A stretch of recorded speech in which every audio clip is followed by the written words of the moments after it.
Assalamualaikum warahmatullahi wabarakatuh dan selamat kembali. Hari ini kita nak sambung tentang isi kandungan Al-Quran untuk juzuk kedua. Link untuk juzuk pertama saya letakkan di dalam description box dan saya juga telah membuat satu playlist khusus untuk mengumpulkan kandungan-kandungan Al-Quran daripada juzuk pertama hingga ke juzuk 30. Saya letakkan juga di description box. Seperti mana yang kita telah lalui bahawa juzuk pertama merangkumi kandungan tentang orang-orang yang bertakwa. Siapakah yang dikatakan orang bertakwa itu? Orang kafir, orang munafik, orang fasik dan juga kisah-kisah tentang penciptaan Nabi Adam, kisah tentang Nabi Musa dan juga Nabi Ibrahim dan juga lain-lain berkenaan dengan hukum-hukum yang telah ditentukan oleh Allah Subhanahu Wa Taala. Hari ini kita akan sambung untuk juzuk kedua, yang mana juzuk kedua bermula daripada ayat 142 surah Al-Baqarah. Seperti mana yang kita sebut sebelum ni, keseluruhan ayat dalam surah Al-Baqarah ada 286. Juzuk pertama dia berakhir pada ayat 141. Juzuk kedua ini bermula daripada ayat 142 hingga 252. Ayat 142 ini adalah berkisar tentang pengalihan khiblat. Khiblat kita orang Islam daripada Baitul Muqaddis kepada Masjidil Haram. Yang mana ayat yang bermula di juzuk kedua ini berbunyi begini. Bismillahirrahmanirrahim. Sayaqulus sufaha'u minan nasi ma wallahum an qiblatihimul lati kanu 'alaiha.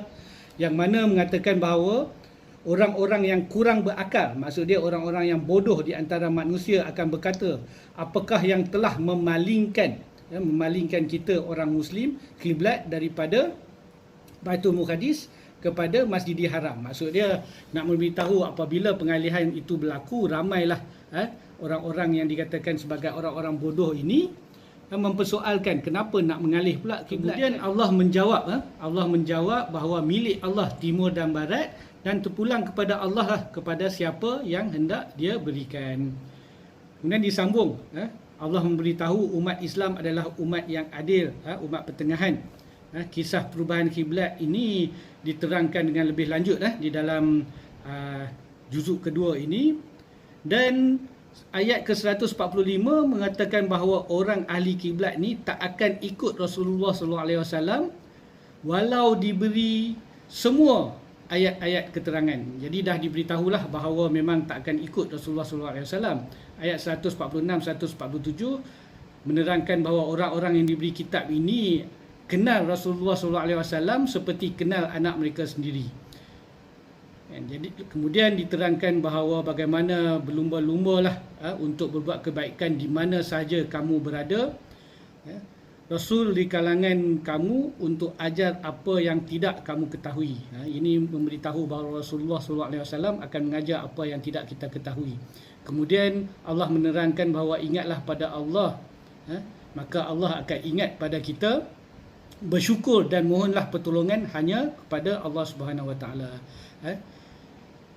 Kemudian diterangkan kat sini bahawa tentang mati syahid. Jangan kata orang-orang yang terbunuh sesudah mati itu mereka sebenarnya masih hidup. Ini panjanglah tafsiran dia. Kita tidak menerangkan tentang tafsiran tapi hanya menerangkan isi kandungan, yang mana untuk memberitahu apabila kita membaca Al-Quran juzuk kedua, inilah kandungan yang kita baca. Kemudian menerangkan tentang haji dan umrah. Di sini juga menerangkan tentang apabila berlakunya sesuatu musibah, kita haruslah bersabar dan juga mengucapkan inna lillahi wa inna ilaihi raji'un. Kemudian Allah memberitahu bahawa mereka yang menyembunyikan kebenaran dan petunjuk akan dilaknat oleh Allah Subhanahu Wa Taala kecuali mereka yang telah bertaubat. Dilaknat dan juga ketika di akhirat kelak Allah tidak akan pandang pada mereka. Kemudian diterangkan tentang penciptaan langit, bumi, malam, siang, binatang dan lain-lain. Namun manusia masih syirik. Kalaulah mereka ini dapat melihat azab dan kekuasaan Allah, yang azab yang berat, mereka pasti akan takut. Kemudian 166 dan 167 menerangkan tentang ketua-ketua yang diikuti akan meninggalkan orang-orang yang mengikuti mereka. Orang yang ikut akan kata sangat menyesal dan jika dapat kembali ke bumi ini pasti tidak akan ikut mereka lagi. Dan setelah melihat azab-azab yang terpaksa mereka tanggung, ini menunjukkan bahawa orang-orang yang kita ikuti ataupun kita anggap sebagai ketua ini akan meninggalkan kita, tak peduli pun. Jadi mereka akan menyesal. Kemudian 168, 169 menerangkan tentang makanan yang halal. Makanan yang halal lagi baik. Jangan ikut syaitan yang akan menyuruh yang jahat dan keji. Syaitan musuh yang nyata. Menerangkan tentang syaitan itu adalah musuh manusia yang nyata. Kemudian menceritakan benda-benda yang haram, bangkai, darah, daging babi dan sembelihan tanpa sebut nama Allah Subhanahu Wa Taala. Ya, ayat 170 dan 171 Allah menerangkan tentang apabila menyuruh mereka-mereka ini ikuti apa yang diturunkan oleh Allah Subhanahu Wa Taala, mereka kata tidak. Mereka hanya nak ikut nenek moyang mereka. Jadi mereka ini adalah seumpama kita menyeru ataupun menjerit kepada binatang-binatang ternakan. Mereka tuli, bisu dan buta, kan?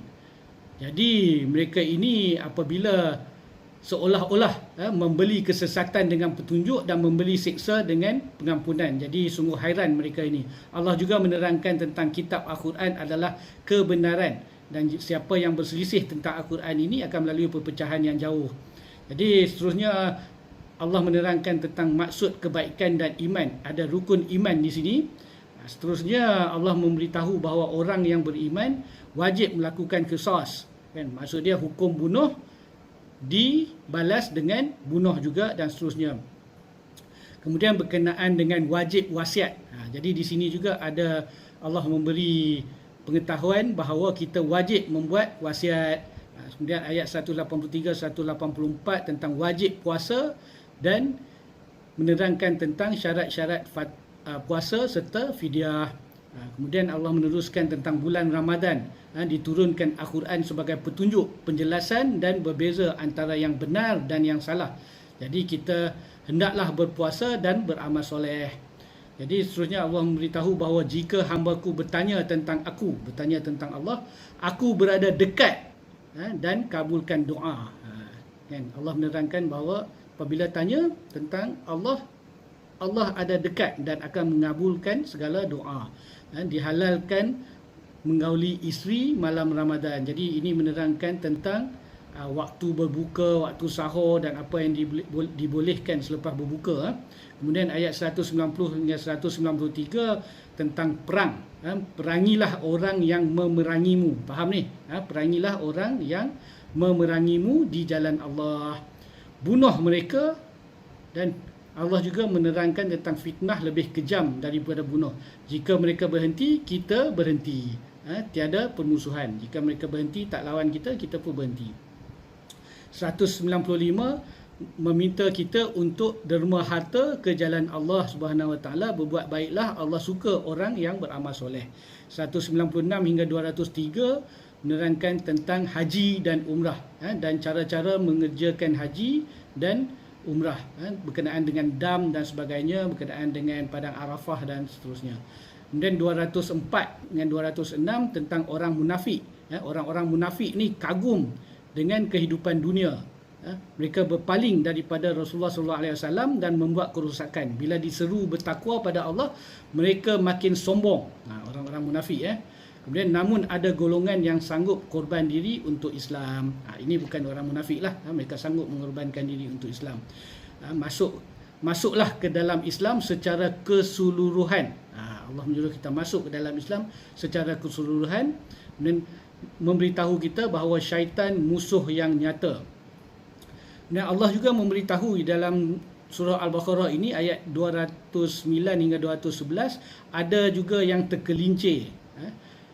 Walaupun diberikan segala pengetahuan kepada mereka, mereka masih tergelincir. Dan orang kafir rasakan dunia lebih indah dan menghina orang-orang beriman. Yang ini kita dapat lihat, dapat lihat sekarang bagaimana orang kafir merasakan dunia ini sangat indah, hiburan sana sini, dan menghina kita yang ingin mempertahankan Islam, menghina orang-orang beriman.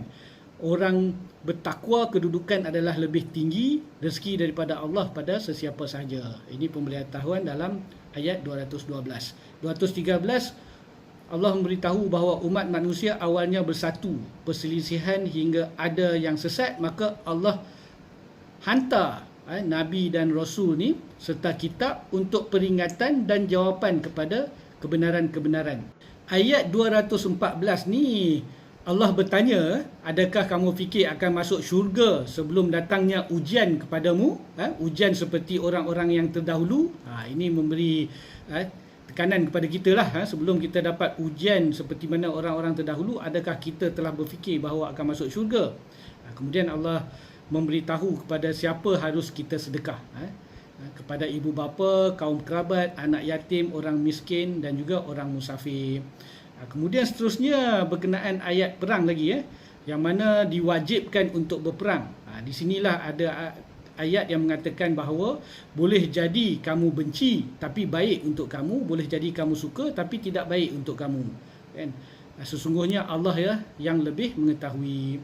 Kemudian ditanya tentang perang di bulan haram yang mana berdosa, tapi Allah juga memberitahu bahawa lebih berdosa jika menghalang di jalan Allah.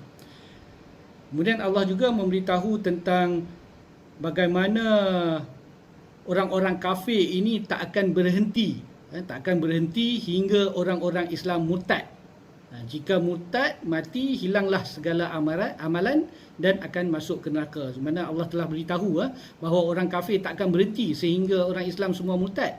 Jadi kita dah tahu bahawa kita sentiasa akan ditentang oleh orang-orang kafir.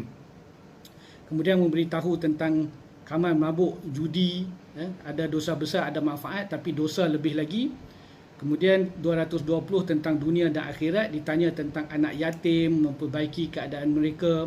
Kemudian tentang orang-orang musyrik, lelaki dan perempuan, jangan dinikahi hingga mereka beriman. Maksud dia orang musyrik, lelaki atau perempuan, jangan dinikahi.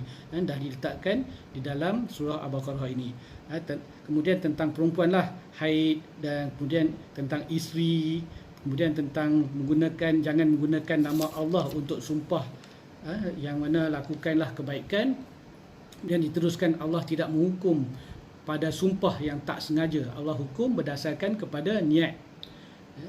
Kemudian tentang perihal cerai hidup, kemudian berkenaan ibu-ibu harus menyusui anak selama 2 tahun, kewajipan ayah dan sebagainya untuk menanggung nafkah. Kemudian 234 berkenaan dengan perihal cerai mati, berapa lama harus tunggu, 4 bulan 10 hari dan sebagainya. Cerai, tentang penceraian lagi, tentang muta'ah, penceraian sebelum digauli. Kemudian 238 untuk peliharalah semua solat dan solat wusta. Maksud kat sini. Seterusnya diterangkan tentang jika takut bahaya, solatlah sambil berjalan kaki dan berkenderaan. Inilah orang-orang ada yang kita dengar bahawa mereka boleh bersolat sambil berjalan kaki atau atas berkenderaan. Kemudian wasiat, sekali lagi disebut tentang wasiat untuk isteri, harusnya cukup untuk setahun. Kemudian diterangkan tentang harus keluar untuk berperang di jalan Allah dan jangan takut mati. Jadi seterusnya ayat 245 untuk meminjam di jalan Allah dan Allah akan lipat gandakan dan melapangkan rezeki. Seterusnya diterangkan tentang kisah Talut, Jalut dan Tabut, yang mana selepas kemangkatan Nabi Musa AS, Bani Israel mohon raja baru, tapi mereka enggan untuk berjihad. Kemudian bala tentera Talut ini diuji dengan sebatang sungai, yang mana siapa minum akan menjadi bukanlah pengikut Talut. Dan ayat ini juga 250-251 ini menunjukkan bagaimana kelompok yang kecil dapat melawan Jalut, dan Nabi Daud mengalahkan Jalut dan dapat kerajaan daripada Allah Subhanahu Wa Taala. Kisah ini menunjukkan bagaimana Islam memberi penekanan kepada kualiti, bukannya kuantiti. Kita menunjukkan kat sini kualiti pengikut-pengikut Talut untuk memerangi Jalut dan akhirnya menang dan mendapat kerajaan daripada Allah Subhanahu Wa Taala. Jadi ayat terakhir dalam juzuk kedua ini adalah ayat 252 yang memberitahu bahawa ayat-ayat Allah adalah yang benar dan Nabi Muhammad SAW adalah Rasul. Okey. Setakat itu dulu untuk juzuk yang kedua. Jadi kita dapat lihat bagaimana juzuk kedua ini memberi banyak undang-undang ataupun memberi banyak peraturan, perintah daripada Allah Subhanahu Wa Taala tentang puasa, tentang solat, tentang isteri, tentang penceraian, tentang wasiat dan sebagainya. Jadi kita sudahi setakat ini dulu dan kita akan sambung untuk juzuk ketiga di dalam video seterusnya. Sekian, wabillahi taufik wa hidayah. Wassalamualaikum warahmatullahi wabarakatuh. Terima kasih.